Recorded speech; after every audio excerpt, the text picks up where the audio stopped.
Бұл Uzumaki Naruto скрытый лист ауылындағы ең ұсқынсыз бала десек те болады. Оны бүкілі жақтырмайды. Оның ішінде өткен 9 құйрықты Jinchuriki Kurama бар.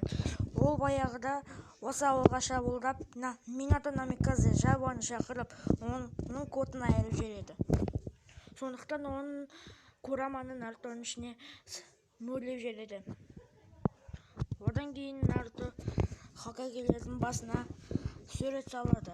Содан кейін Ирука сенсей оларды клон шығарып жарыстырады.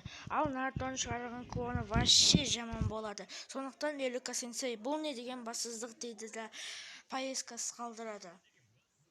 Сондықтан оған академияның бір мүшесі Мидзуки келеді. Сосын оған құпия свитікті ұрлауға кеңес береді. Сосын Наруто өзіне сай келмейтін көлеңке конжутсуын үйреніп алады. Сосын үшінші Хокаге Нарутоны іздеп табуды бұйырады. Содан кейін оны Ирука тауып алады. Сосын Мидзуки Нарутоға сатқын деп үлкен шөрекен лақтырады, бірақ оны Ирука өзіне қабылдайды. Сосын Наруто талпана jutsu клона деді да Мидзукидің кодын тастайды. Содан кейін Ирука Нарутоның өскенін байқап поездкамен. Содан кейін топтар жеті бір топқа бөлінеді. Ол жақта Наруто, Uzumaki Naruto, Uchiha Sasuke, Haruna Sakura олардың учительдері Хатаки Какаши. Ал Наруто Хокаге болғысы келеді. Ал Саске Итачиді өлтіріп өз кланын қайтарғысы келеді. Ал Мусор қыз дейтін Саскені жақтыртып, Нарутоны жақтыртпайды екен достар. Содан кейін топ заранияны орындайды, бірақ олары вообще оталмай қалады. Содан кейін олар дейтін өз тамағымен өздері Харuna Sakura және Uchiha Sasuke тамақ жеп Нарутомен бөліспеу керек. Сондықтан Нарутоның қарны шылдағанын көріп, Нарутоның Uchiha Sasuke мен Haruna Sakura өздерінің тамақтарымен бөліседі. Содан кейін Какаши атып шығып, сендер миссияны орындадыңдар. Ауылда достықты сақтау керек. Ол сатқын болады, достарын сатқандар дейді Какаши. Сондықтан олар миссияға өтті. Сосын олар Цунадеге 5-ші сосын мынаның үйіне барады. Содан кейін оған жеті қылышкерлердің бірі Забуза келеді. Оған Анабай оларды өлтіріп, команда жетіні өлтіруге береді. Сосын Забуза Какашиді сулы түрмеге лақтырады. Сосын Саске мән ақыл деп үлкен шөрекен лақтырады. Ал шөрекенде Наруто болады. Сосын Наруто Куна лақтырып Какашиді босатып алады. Сосын Забуза мен Какаши жалғастырады. Содан кейін Какаши Забузаның кодын айырып тастайды. Сосын Забузаның оқушысы Хаку келіп, оны сатқын деп құтқарып алады.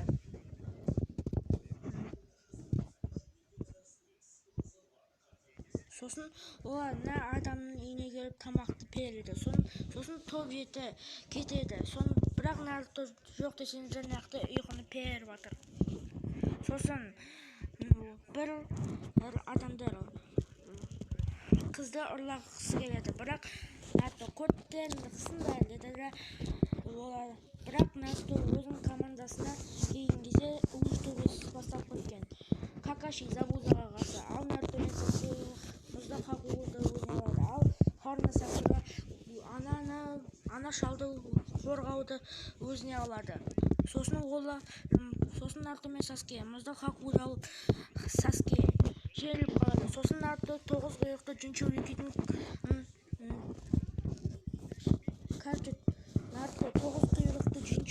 Kurama деп қолас дейді чакрасын алып, Хакудың маскасын мәнәм деді да бұзып жерлі. Сосын Сасаки Какаши Райкери мен Забузаға шабуылдады, бірақ соққыны Хаку өзіне алады. Сосын Набай Забузаға ақша төлегісі келмей, Забузаны өлтіргенмекші болады. Содан кейін Забуза өздеріңді қысыңдар деді да аузына бір күні қысып алып, бірақ оларды қырып жояды.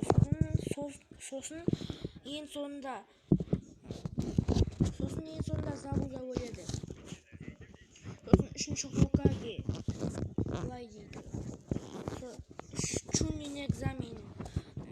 Олар дейтін 10 сұраққа жауап бересің. Ал 9 сұраққа жауап бересің. Ал 10 сұрақты мына адам өзі айтады.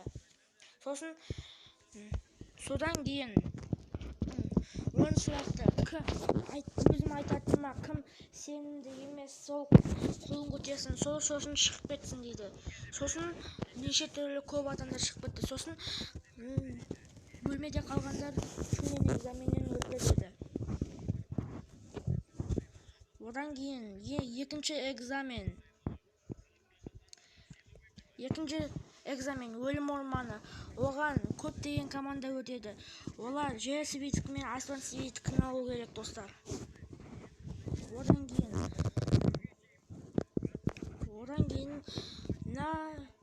осы жерде правила жоқ, тіпті өлтіруге де болады. Сосын Наруто Орочимару басталып жыланның ішіне кетіп қалады. Содан кейін бұл негізі Орочимару. Содан кейін Наруто талпана jutsu деді да Орочимарудың.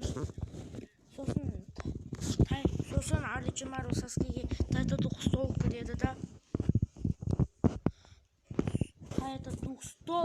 да мәнәху деді да. Сосын Саскені құтқарып, Наруто дәу жыланның соққысын өзіне алады. Содан кейін Орочимару Нарутоның құйрықтың чакрасын келтіріп, ал Саскеге өзінің проклятая печатын қойды. Міне осы. Содан кейін Орочимару Саскеге күш керек болса мені өзін тауып ал деді да жоғалып кетеді. Содан кейін Скрытый звук командасын көріп, Нарутоның командасы олардың кодтерін айырып тастайды. Сосын Сакураға Скрытый звук командасы келіп шабуылдап алған кезде Рокли оған көмектеседі. Рокли сол Сакураға ғашық, бірақ бір Скрытый звуктың командасындағы адам Роклиді ұстап тастайды. Сосын Сакураны бір қызға ұстап алады. Сосын Сакура босатылу үшін шашын кезеді, бірақ көтеріліп қалады. Содан кейін Учиха Саске Орочимарудың проклятая печатын бірінші рет қолданады. Содан кейін бүкілін айырып тастайды. Содан кейін олар 7-ші команда свиткті алады. Содан кейін олар кетіп қалды. Олар сосын жолда Кабутоны келді. Ода 2 свитк бар екен. Сосын олар жолға шықты. Содан кейін оларға біреулер шабуылдады. Сосын олардың свитктерін алып, кодтерін айырып, оларды өтеді. Ояққа көптеген команда өтеді. Біріншісі Құм ауылының командасы, сосын Гайдың командасы, команда 7 Скрытый звук, сосын Кабутон командасы. Кабутонға қатыспайтын жетіп кетіп қалады. Адамдар санды азайту үшін төбелесті ұйымдастырады. Бірінші соғыста бір пацан мен Саске төбелеседі. Саске оны айырып тастайды. Содан кейін Какаши оның проклятая печатын запечат етеді. Содан кейін Шино мен бір адам төбелеседі. Ол кезде Шино жеңеді. Ал үшінші соғыста Ино мен Сакура теңеседі. Ал Тентен мен Темаридің арасындағы соғыста Темари Тентеннің кодын айырып тастайды. Содан кейін Шикамару жеңеді. Содан кейін Кибаны Наруто ұйықтатады. Содан кейін Неджи қандасын жеңеді. ал Гара Роклиді жеңеді. Одан кейін Чочи скрытый звук командасының бір мүшесі көтінет көрсетеді. Содан кейін соғысқа бір ай дайындалыңдар дейді. Одан кейін бір адам Jiraiya деген бір саннин қыздардың душын аңдып отырады. Оған оны қорқытқысы келген. Дайындық уақытында извращение отшельник. Содан кейін саннинді көріп, мына пацан оны ұйықтатқысы келеді, бірақ Jiraiya жабаны шақырып оны ұйықтатып тастайды. Одан кейін Наруто өз шаясын тастап Jiraiyaға кетеді. Ол ауыр соққының Эбисуға тайды.